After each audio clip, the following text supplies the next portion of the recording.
Saludos desde Euronews.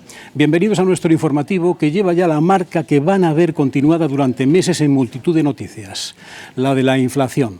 La inflación en los países de la OCDE continúa su progresión en mayo hasta alcanzar el 9,6% interanual, la cifra más alta desde agosto de 1988.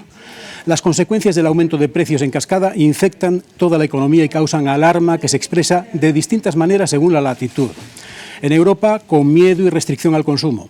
En Ghana, en África, donde la inflación supera el 27%, con manifestaciones disueltas violentamente. Y por contraste, en América, las cifras en Bolivia con la inflación más baja de Latinoamérica en el 1,4%. Una bola de nieve que viene de Ucrania, donde Rusia va camino de hacerse con todo el Donbass. Las tropas ucranianas se retiran de la zona industrial y muestran algunas de las armas con las que han combatido, incluidas piezas de la Segunda Guerra Mundial. Una ametralladora de los años 40 y restos de fondo de arsenal que confirman una derrota parcial que ahora es el momento de ver si desemboca en una mesa de negociación o, por el contrario, en la continuación de la invasión, la consiguiente matanza y destrucción y el riesgo de extensión geográfica de la guerra. Ucrania mira hacia adelante y se reúne en Lugano con sus apoyos occidentales para planificar la reconstrucción antes de que la destrucción haya finalizado, recalcando que en esa reconstrucción la corrupción debe estar cercada y vigilada en todo el proceso. Pero tenemos bastante más, entre otras cosas, el hasta ahora último tiroteo indiscriminado en Estados Unidos, la llamada del presidente Biden a defender las libertades que ve en peligroso retroceso para empezar en su propio país, situaciones climatológicas extremas por sequía en Colorado o por inundaciones inéditas en Australia, pasos adelante en Chile hacia el proyecto final de la nueva Constitución y la por ahora resuelta crisis gubernamental en Argentina. Acompáñenos ahora para ver las claves del día en 20 minutos. Ucrania y sus aliados en la lucha contra la invasión han acordado las bases para la recuperación del país este martes durante el último día de la conferencia de Lugano. Paso decisivo para la entrada de Suecia y Finlandia en la OTAN. Sus 30 países firman los protocolos de adhesión que ahora deben ser ratificados por sus parlamentos. La guerra en Europa, el asalto a la libertad y la violencia armada cargan de gravedad el discurso de Joe Biden del 4 de julio. Tras más de un año de trabajo, la Convención Constitucional chilena ha entregado al presidente Gabriel Boric la propuesta de la nueva Constitución. Ucrania y sus aliados en la lucha contra la invasión rusa han acordado este martes en Suiza las bases para la recuperación del país. Decenas de políticos y de miembros de organizaciones internacionales y del sector privado de los países aliados de Ucrania acudieron el lunes a Lugano para sentar las bases de la reconstrucción. Ahora, estos han aceptado ayudar económicamente al país, pero según la ministra de Comercio Exterior de Países Bajos, estas se destinarán a suplir los gastos del gobierno. El dinero se destinará a los gastos del presupuesto del gobierno ucraniano, como los sueldos de los funcionarios, los profesores y el personal sanitario. La nueva contribución se suma a nuestro anterior apoyo financiero, que asciende a 140 millones de euros. Además, la primera ministra lituana ha propuesto emplear los activos congelados rusos para financiar las ayudas a Ucrania. Primero, debemos generar la financiación. Deberemos encontrar más fondos de nuestros propios presupuestos o pedir préstamos colectivos. Pero la forma más adecuada y justa es confiscar y utilizar los activos de Rusia congelados bajo nuestras sanciones.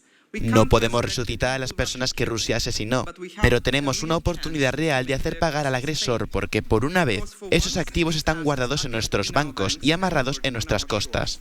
Tanto el primer ministro ucraniano como el presidente del país afirmaron el primer día que su país necesitará unos 750 millones de dólares para recuperarse. Esta reunión forma parte de una serie de conferencias internacionales que se han celebrado en distintos países desde 2014 para apoyar los esfuerzos de democratización en Ucrania, pero esta vez se centra en la recuperación de la guerra. Decisivo paso adelante este martes en el proceso de entrada de Suecia y Finlandia en la OTAN. Los 30 embajadores de los países que la integran han firmado los protocolos de adhesión en Bruselas. Tanto el secretario general de la Alianza, Stoltenberg, como los ministros de Exteriores de los dos estados nórdicos han destacado que con ellos dentro se ganará en seguridad y fortaleza. Juntos somos más fuertes. La pertenencia a la OTAN, tanto de Finlandia como de Suecia, no solo contribuirá a nuestra seguridad, sino también a la seguridad colectiva de la alianza. La sólida capacidad defensiva de Finlandia y la preparación y resiliencia civil contribuirán a su fortalecimiento. Como futuro miembro de la alianza, Suecia contribuirá a la seguridad de todos los aliados. Estamos convencidos de que nuestra entrada fortalecerá la OTAN y añadirá estabilidad a la zona euroatlántica. Queda por delante un importante trámite que podría durar meses: la ratificación de estos protocolos por parte de cada país OTAN, que varían. 21 de los 30 miembros de la alianza pertenecen también a la Unión Europea. Creo que es un gran acuerdo desde nuestra postura occidental, comenta este analista. Muestra que Occidente se está consolidando políticamente. Ahora la OTAN tiene casi la misma cantidad de miembros de la UE como miembros de la OTAN, lo que demuestra una continuidad entre el proyecto europeo y el transatlántico. Se espera ahora que Turquía no ponga más obstáculos después del veto que levantó a última hora gracias al acuerdo con Suecia y Finlandia sobre la extradición de militantes kurdos. Ambos decidieron abandonar su tradicional neutralidad tras la invasión rusa de Ucrania. Venezuela condena las sanciones contra Rusia y el suministro de armas a Ucrania. El ministro de Exteriores venezolano, Carlos Faría, aseguró que las acciones de Occidente avivan la guerra tras la invasión rusa, cuyo inicio y desarrollo apoyó. Tras haber sido embajador de Venezuela 5 años en Moscú, Faría visitó a su homólogo Sergei Lavrov para expresar la condena del gobierno de Nicolás Maduro a las sanciones de Occidente. Condenamos la aplicación de esas sanciones ilegales contra cualquier país. Para eso existe la Organización de las Naciones Unidas, que es el ente llamado para poder atender cualquier problemática y cuando lo considere, por decisión de la mayoría de sus miembros, pues, a hacer algún tipo de presión de este tipo. Esos planes, pues, no cumplieron sus expectativas y vemos como la economía rusa, a pesar de todo ese daño que se pretendió dar, sigue adelante, con ciertos inconvenientes, pero con disminuido el daño que se quiso ocasionar. El ministro de Exteriores de Rusia, Sergei Lavrov, después de asegurar que Rusia está dispuesta a apoyar el diálogo entre el gobierno de Venezuela y la oposición, subrayó que Rusia sigue de cerca los pasos que da Finlandia en cuanto al posible despliegue de infraestructuras militares de la OTAN en su territorio y en la frontera con Rusia. Estamos siguiendo de cerca la situación que hasta ahora, recalco una vez más, no supone una amenaza para nuestra seguridad. Por supuesto, evaluaremos cualquier paso posterior desde el punto de vista de los intereses de la seguridad fiable de la Federación Rusa y, en primer lugar, veremos si la promesa o previsión del ministro de Asuntos Exteriores de Finlandia, señor Haavisto, sobre la falta de interés en el despliegue de la infraestructura militar de la OTAN en territorio finlandés se hará realidad.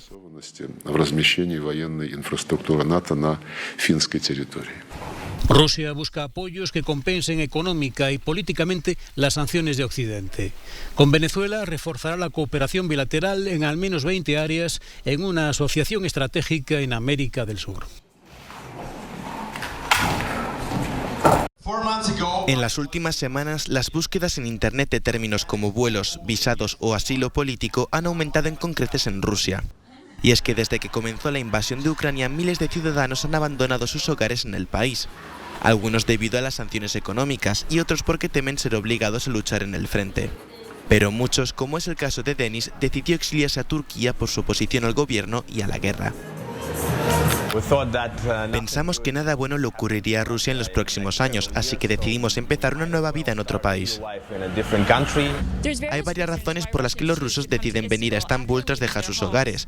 Aunque otros países han cerrado su espacio aéreo a Rusia, siguen habiendo vuelos directos hasta aquí. Además, pueden permanecer durante meses sin necesidad de visado. Aún así, sigue sin ser fácil. Una vez llegan a Turquía, los exiliados pueden acudir al Arka, un grupo de apoyo dedicado a ayudar a los inmigrantes rusos que condenan la invasión de Ucrania. Los cofundadores de la rama turca de la organización afirman que por el momento han ayudado a 250 personas. Mucha gente se marchó porque de lo contrario tenía muchas posibilidades de ser detenida y de cumplir una pena de prisión por el mero hecho de decir que la guerra está mal y que están en contra de ella. Pero en Turquía no es fácil encontrar un trabajo y el idioma también es un problema. El dinero de los ciudadanos rusos se está convirtiendo en un apoyo para la frágil economía turca, sobre todo para sostener el sector turístico. Según las estadísticas del gobierno, los rusos fueron los principales compradores extranjeros de inmuebles en mayo. Denis planea encontrar un hogar a largo plazo en Estados Unidos o Europa, pero dice que Estambul le está dando la oportunidad de consolidar su carrera de cómico en inglés, y está encontrando algo de consuelo a través de sus chistes.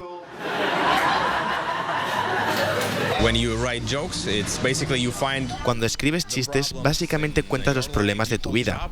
Prácticamente todo tu trabajo es reescribir tu vida para que sea mejor de lo que es en realidad. Otros de los destinos a los que acuden los exiliados rusos son Israel, Armenia y Georgia, pero estos reconocen que Turquía ofrece una vida más asequible. La guerra cancela las vacaciones de los ucranianos. La orilla del río Dnipro se ha convertido en improvisado lugar de reposo para algunas familias, pero ni siquiera la disminución de los bombardeos rusos sobre la región de Kiev, donde se encuentra este enclave, ha permitido la presencia habitual de ciudadanos durante esta época del año, con temperaturas alrededor de los 30 grados centígrados. Solemos ir a Crimea en verano porque somos de allí. Y ahora incluso esa carretera que ya era tan difícil de tomar, nos la han quitado y ya no podemos ir allí en verano. Lloro todos los días. Nunca he experimentado tanto estrés moral como ahora. Este año planeamos ir al Mar Negro, planeamos ir al extranjero, a Turquía o a Egipto para ver algo interesante, para que nuestro hijo pudiera ver las pirámides egipcias, experimentar otra cultura. Había esos planes, pero no resultó así.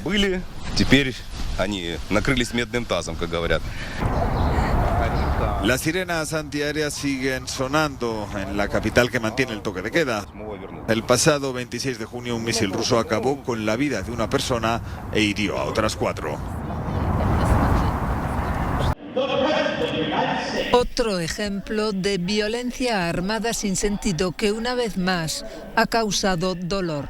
Con estas palabras se refirió el presidente Joe Biden al tiroteo en Chicago, que enlutó su tradicional discurso del 4 de julio. Y no fue lo único que cargó de gravedad del momento, con referencias a la guerra en Europa y a la revocación del derecho al aborto. El 4 de julio llega en un momento crítico. Nuestra economía está creciendo, pero no sin dolor. La libertad está bajo asalto tanto aquí como en el extranjero. En los últimos días hubo razones para pensar que este país está retrocediendo. Esa libertad se está reduciendo, que los derechos que asumimos que estaban protegidos ya no lo están. Recordatorio de que seguimos en una batalla continua por el alma de Estados Unidos, como lo hemos hecho durante más de 200 años, dijo. Con índices de aprobación del 40% y las elecciones a medio mandato acercándose, Biden también puso el acento en lo positivo. Estamos recuperando nuestra forma de vida en una pandemia. Las vacunas están disponibles para casi todos los estadounidenses. Las restricciones se levantaron el 4 de julio. Estamos nuevamente juntos en la Casa Blanca. Y pese a todos los desafíos, Estados Unidos tiene la economía más sólida del mundo. Biden terminó instando a la gente a elegir la unidad sobre la división, como es de recibo en el Día de la Independencia de Estados Unidos.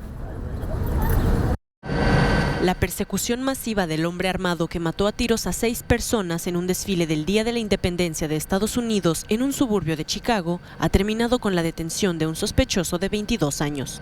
Al parecer fue detenido a unos 8 kilómetros al norte del lugar del tiroteo en Highland Park. La policía ha publicado una foto y el nombre del hombre que buscaban, Robert E. Crimo III. La persona de interés está siendo llevada al departamento de policía de Highland Park, donde vamos a comenzar la siguiente fase de la investigación. El pistolero abrió fuego desde una azotea en un punto de la ruta del desfile, en el que muchos residentes habían establecido puntos de observación privilegiados a primera hora del día. Decenas de balas hicieron que la gente corriera para salvarse, dejando un rastro de objetos abandonados. Recuerdo haber visto humo en el suelo. Estábamos justo en donde ocurrió todo. Recuerdo haber escuchado disparos y un sonido de recarga y la gente gritando y corriendo. Pensé que era la Marina la que estaba saludando a la bandera con los fusiles, pero cuando vi a la gente correr, cogí a mi hijo y empecé a correr. Decenas de personas resultaron heridas. Las edades oscilan entre los 8 y los 85 años. 2 personas permanecen en el hospital en estado estable. Millones de galones de agua pasan cada día por el río Colorado y gracias a la presa Hoover generan electricidad para cientos de miles de hogares. Sin embargo, la gran sequía que afecta al oeste de Estados Unidos está haciendo que los niveles de los embalses caigan en picado hacia el punto muerto, el punto en el que la presa ya no puede producir energía hidroeléctrica. Estamos en nuestro 23º año de sequía aquí en la cuenca del río Colorado y por eso el lago Mead ha bajado al 28%. Así que no hay tanta carga, por lo que no hay tanta presión que empuje el agua hacia las turbinas, por lo que tienen que trabajar más. Entonces hay menos eficiencia y no somos capaces de producir tanta energía. En medio de esta sequía, los afectados señalan a los paisajes artificiales en las periferias de Las Vegas o California, porque donde debería de haber desierto, abundan las nuevas construcciones, los asentamientos turísticos y los exuberantes céspedes de docenas de campos de golf. Es triste verlo así. Creo que es una mala gestión por parte del gobierno al utilizar el agua para otras cosas que no deberían usarse. Cada año va bajando.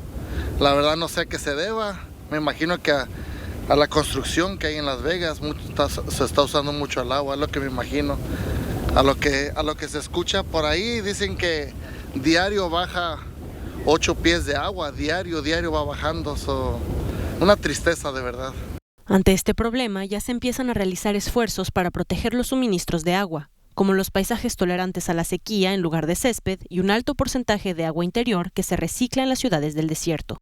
Aún así, hay habitantes del sur de California que se quejan de la orden de limitar el riego exterior de sus áreas verdes a 1 o 2 días a la semana a principios del verano.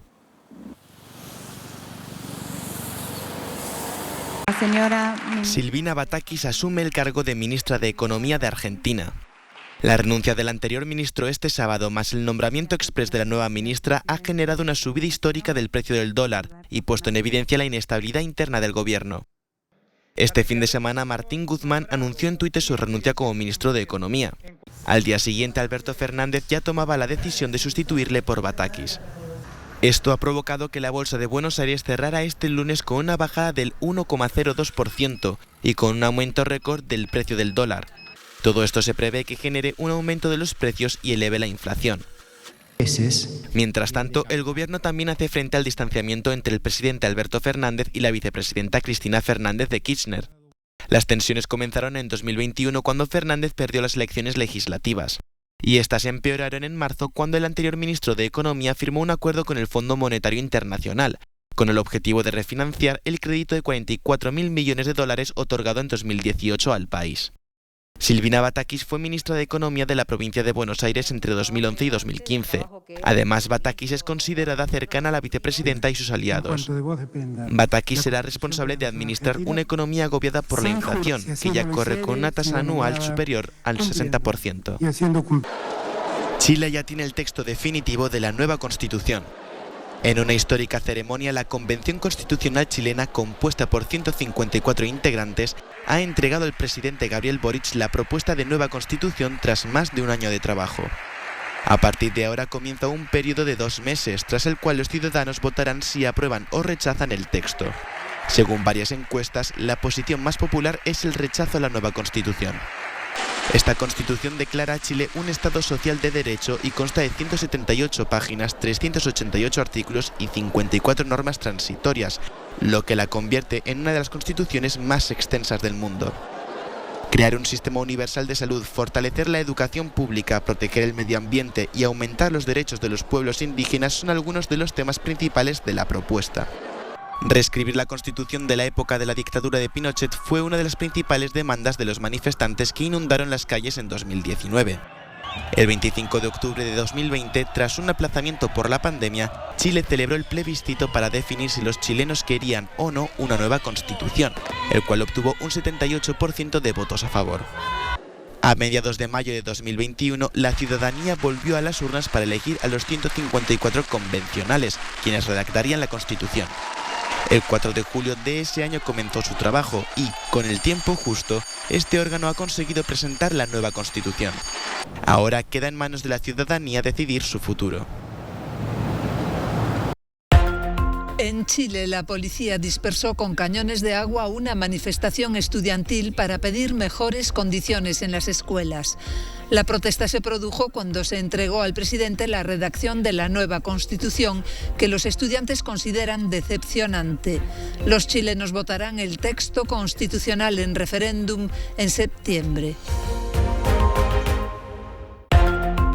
Concluye con un llamamiento al reconocimiento internacional la reunión de 3 días de miles de clérigos y ancianos en Afganistán, pero callan sobre la prohibición a la educación secundaria para las niñas. Desde su regreso al poder en agosto, los talibanes han excluido a mujeres y niñas de la sociedad, razón por la que siguen siendo unos parias.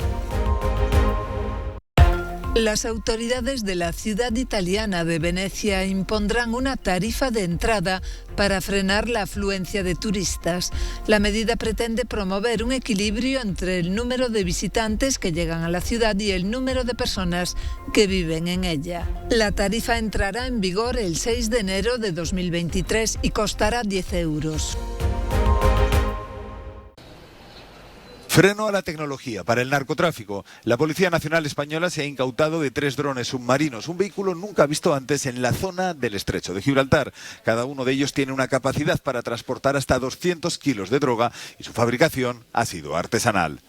En total hay 8 detenidos, 6 de ellos están ya en prisión. La organización era de origen español y tenía como cabecillas a un padre e hijo de un clan familiar. Ya habían ideado otros sistemas para el transporte de droga. Los drones estaban de prueba y los primeros clientes iban a ser narcotraficantes franceses. Los agentes han incautado, además de 145 kilos de hachís, 8 de marihuana, casi 158.000 euros en efectivo y 6 drones aéreos capaces de cubrir una distancia de 30 kilómetros. Hasta aquí hemos llegado en Euronews hoy. En el momento en que quieran pueden seguir la actualidad en nuestro canal de televisión, en la emisión en directo en YouTube y demás redes sociales con informaciones concretas de su interés. Les dejamos con nuestro no comment de hoy que nos lleva hasta los Alpes italianos, donde el desprendimiento de una parte del glacial de la Marmolada ha causado la muerte de 7 alpinistas y 13 desaparecidos. Un hecho ciertamente imprevisible, pero que cada vez será más frecuente debido al cambio climático. Gracias por acompañarnos y hasta mañana. No, ma questo cos'è? No, lì no. No? Ma lì si ferma ora. Senti che rumore ha fatto. Ma io ho sentito che... Ma lì che buco. Io pensavo fosse un elicottero. Ma lì che buco in alto, ragazzi, è partita da lì, il buco? Figa, fa finta che fa. Adesso lì si ferma. No, non si ferma. Senti che rumore, ancora ne scende un bordello, Senti che rumore. Acqua.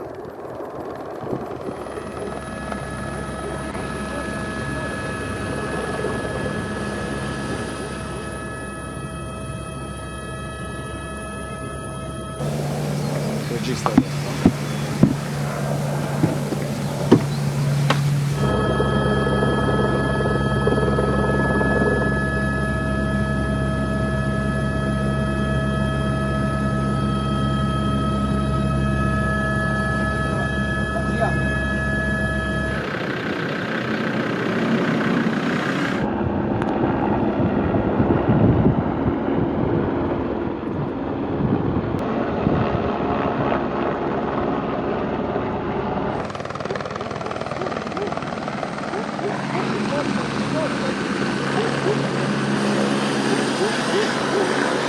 No, Carola, Carola!